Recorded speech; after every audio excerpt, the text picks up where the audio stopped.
Fourth section of the third treatise of contemplation, Chapter 1, 1 and 2, of contemplation in general, what it is. 3 and 4, contemplation is twofold, viz., first, philosophical, of which there are several sorts. 5 through 8, secondly, mystical, what it is. 9, mystic contemplation or union is 1, active, 2, passive. 10 through 15, of active mystic union, the nature and manner of it, whether the internal senses be used in it, etc. 16, a mistake of some concerning this contemplation. 17 and 18, the divine excellency of it. 19 and 20, whether there be several states of it. 1. Hitherto the exercises of a devout soul have been exceedingly laborious, in which she hath been obliged to use force and constraint, more or less, upon herself to elevate the will above all created things, and apply it unto God. She hath struggled through terrible oppositions of the devil and corrupt nature, the instability of the imagination, tumultuousness of passions, etc., all which would hinder her perseverance in her recollections, but, notwithstanding all this, pursuing them still, sometimes in light and sometimes in darkness, sometimes allured by sweetness, and again sometimes afflicted, but not discouraged with desolations. In the end, God crowns her courage and patience by exalting her to a new, more perfect and divine exercise of the prayer of union or contemplation. 2. Contemplation, in the accepted general notion of the word, signifies a clear, ready, mental seeing and quiet regarding of an object, being the result and effect of a precedent, diligent and laborious inquiry and search after the nature, qualities, dependencies, and other circumstantial conditions of it. 3. Now, according to the nature of the object contemplated and the disposition or end of the person contemplating, there are several sorts of contemplation, at least so called. For, in the first place, anciently there was a certain kind of false contemplation, which we may call philosophical, practiced by some learned heathens of old, and imitated by some in these days, which hath for its last and best end only the perfection of knowledge, and a delightful complacency in it. Others there were, and it is to be feared are still, that contented themselves with an airy vain renown, which they hoped to gain by their knowledge, so that whatsoever was the object of their contemplation, whether things natural, moral, yea, or even divine, as far as by wit and subtlety or tradition they could be known, self-love and pride was the utmost end of all these contemplations. Yea, to this rank of philosophical contemplations may be referred those scholastic wits which spend much time in the study and subtle examination of the mysteries of faith, and have not for their end the increasing of divine love in their hearts. Nay, these are indeed more imperfect and culpable, saith Albertus Magnus, inasmuch as they offend against a greater and supernatural light. 4. Yea, and those among them that do truly intend, as their last and principal end, the glory of God and seeking his divine love, which is the best sort of scholastic contemplatives, yet, since their chief employment consists in much internal discourse and reasoning, which cannot be practiced without various and distinct sensible images by which to represent God, etc., the knowledge which they attain to is not properly contemplative, and the highest degree of prayer that they arrive unto is only a perfect kind of meditation. 5. In the second place, there is a mystic contemplation which is, indeed, truly and properly such, by which a soul without discoursings and curious speculations, without any perceptible use of the internal senses or sensible images, by a pure, simple, and reposeful operation of the mind in the obscurity of faith, simply regards God as infinite and incomprehensible verity, and with the whole bent of the will rests in him as her infinite, universal, and incomprehensible good. This is true contemplation indeed, and as rest is the end of motion, so is this the end of all other both internal and external exercises, for therefore, by long discourse and much practice of affection, the soul inquires and tends to a worthy object, that she may quietly contemplate it, and, if it deserve affection, repose with contentment in it. 6.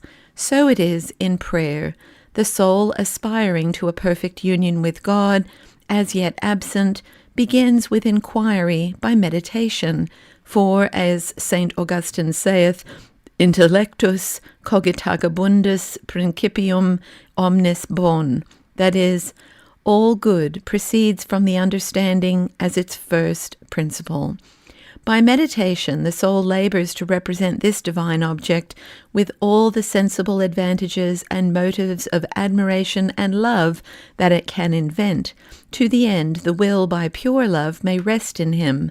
But this being done, the will being not yet at free liberty to dispose of itself, is forced with some violence to untwine and withdraw its adhesion from creatures, that it may elevate itself and be firmly fixed to this her only good, and at last, by long custom, the force by little and little diminishing, the object begins to appear in its own perfect light, and the affections flow freely, but yet with a wonderful stillness to it, and then such souls are said to be arrived to perfect mystical union or contemplation. 7. This is properly the exercise of angels, for their knowledge is not by discourse, but by one simple intuition. All objects are represented to their view at once, with all their natures, qualities, relations, dependencies, and effects. But man, that receives all his knowledge first from his senses, can only by effects and outward appearances, with the labor of reasoning, collect the nature of objects, and this but imperfectly. But his reasoning being ended, then he can at once contemplate all that is known unto him in the object. 8. Now in Holy Scripture, our chiefest happiness and perfection are said to consist in this, that we shall be like unto angels, both in our knowledge and love, for we shall, as they, have a perfect view and contemplation of God as he is, not by any created forms and representations, and so beatifical shall that contemplation be, that it will forever engulf all our affections. But in this life, our perfection will consist in approaching as near as may be to such an angelical contemplation of God without sensible forms, and as he is indeed proposed by faith, that is, not properly represented, but obscure notions imprinted in our minds concerning him, by which we do perceive that he is not anything that we can perceive or imagine, but an inexhaustible ocean of universal being and good, infinitely exceeding our comprehension, which, being and good, whatsoever it is in itself, we love with the whole possible extension of our wills, embracing God beyond the proportion of our knowing him.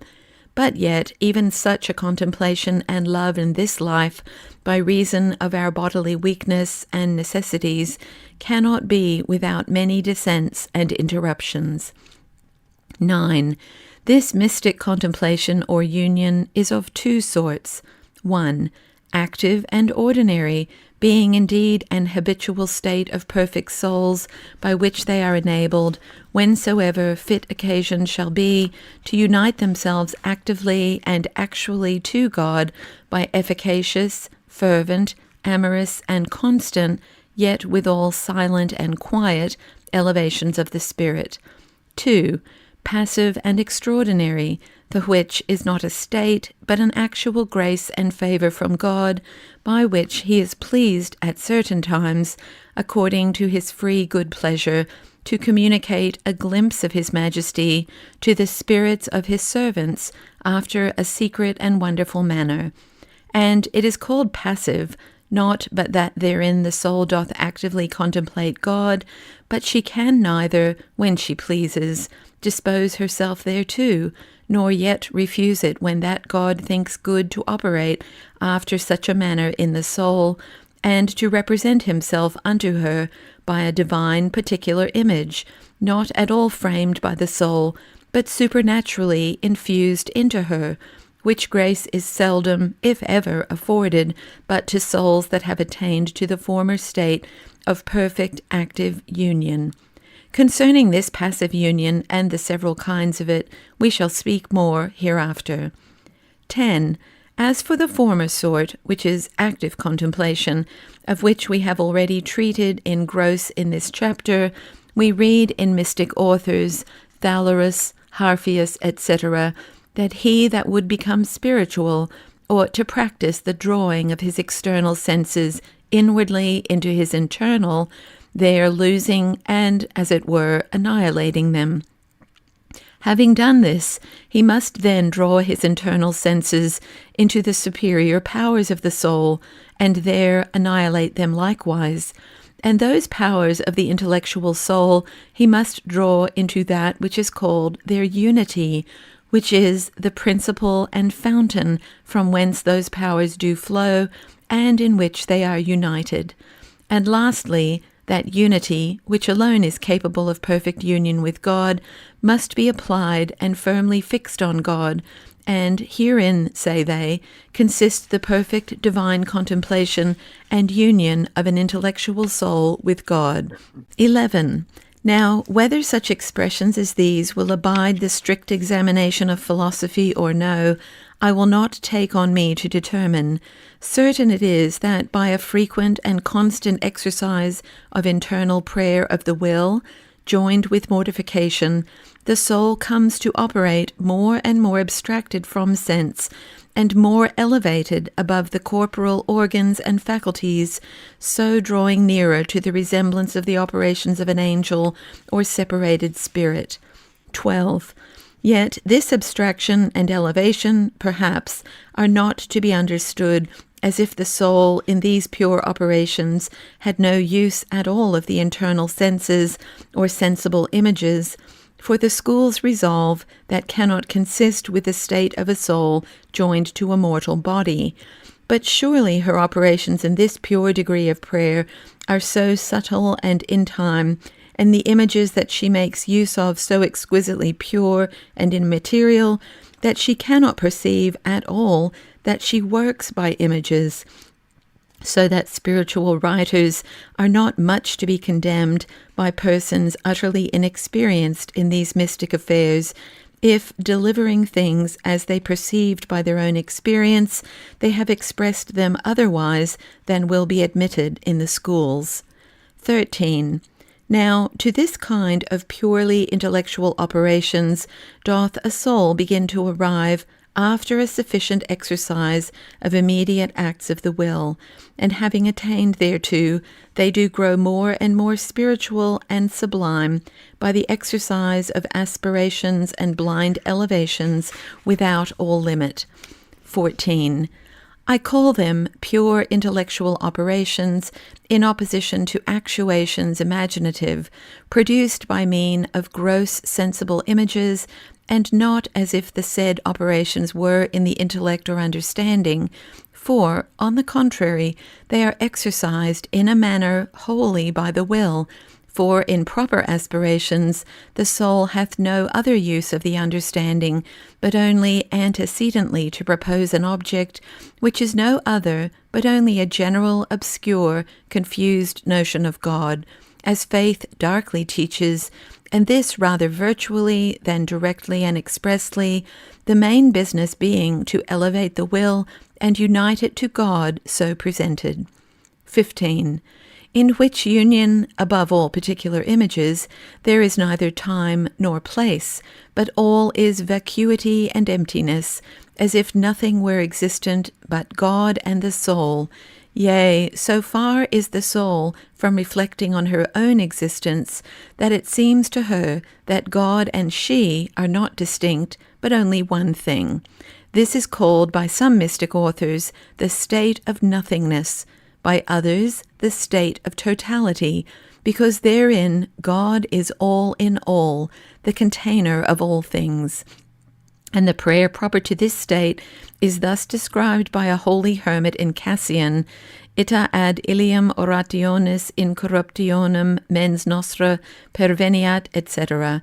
That is, so will the mind ascend to that pure simplicity of prayer, the which is freed from all intuition of images, undistinguished with any prosecution of words or senses, but uttered internally by an inflamed intention of the mind, by an unutterable excess of affection, and inconceivable quickness and alacrity of spirit, which prayer, the spirit being abstracted from all senses and sensible objects, doth pour forth unto God by sighs and groans that cannot be expressed.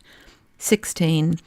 It is an error, therefore, of inexperienced persons who think and say that all the exercises and thoughts of contemplatives are actually in heaven, in interior conversation with angels and saints, tasting of the joys of paradise, or wholly employed in sublime speculations about divine mysteries of the Trinity, incarnation, etc. True it is that in a passive union, God may, after a clear and distinct but wonderful manner, represent any or all these things by a supernatural species imprinted in the soul.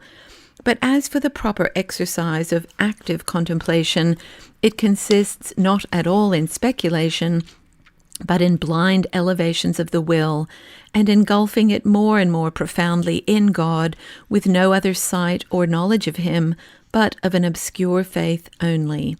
17. This happy state of active contemplation is, for substance, the most perfect that the soul is capable of in this life, being almost an entire reparation and restitution of the soul to the state of primitive innocence for as long as it lasts, because then the soul is freed from all sinfully distracting images and affections that would separate her from God. Hereupon, a holy hermit in Cassian says that, except in the very actual exercise of contemplation, a soul is not only in an imperfect state, but also in an immediate disposition to a sinful defect, by reason that, where God doth not wholly possess the soul, the very images of creatures cannot but more or less defile her. How comfortable, therefore, and how only secure is a life of prayer. 18. Those that are inexperienced may, and often do, call this a state of idleness and unprofitable cessation, as Martha complained against her sister Mary. But those that have attained to a taste of it know it to be the business of all businesses, as St. Bernard calls it. True it is, they do not, without a special and certain inspiration from God, interest themselves in external businesses, nor perhaps employ much of their time and devotions in express prayers for common necessities, yet those inexpressible devotions which they exercise, and in which they tacitly involve the needs of the whole Church, are far more prevalent with God than the busy endeavors and prayers of 10,000 others. A few such secrets and unknown servants of God are the chariots and horsemen, the strength and bulwarks of the kingdoms and churches where they live. 19. I know that some mystic authors do constitute several distinct states following active contemplation. As Barbenson makes mention of the state of the divine presence in the soul, and after that of the manifestation of God to the spirit, etc., and in all these great variety of ascents and descents, etc., likewise Father Ben Canfield, in his last and most perfect state of the essential and supereminent will of God, makes mention of several distinct exercises, as denudation, an active and passive annihilation, etc. These authors, perhaps, spoke according to the experience of the divine operations in their own souls and with regard to their particular manner of prayer. Therefore, I conceive that what they deliver needs not be esteemed a common measure for all, neither will I deny but that there may be distinct states, some of which I will mention, as the great desolation, etc. But it will be to no purpose to search closely into them. Those happy souls whom God shall so highly favour as to bring them to the mount of vision and contemplation will have no need of light from any but God to conduct them in those hidden divine paths, and the inexperienced will reap but little profit from such curious inquiries. 20. I will therefore content myself with delivering in a general manner 1. The nature of the prayer proper to the state of active contemplation. 2. And from thence I will proceed to treat modestly concerning passive union and the several kinds of it. 3. To which I will add a brief discourse of that great desolation which usually follows the said union. 4. And then I will conclude the whole book with a very short description of the state of perfection.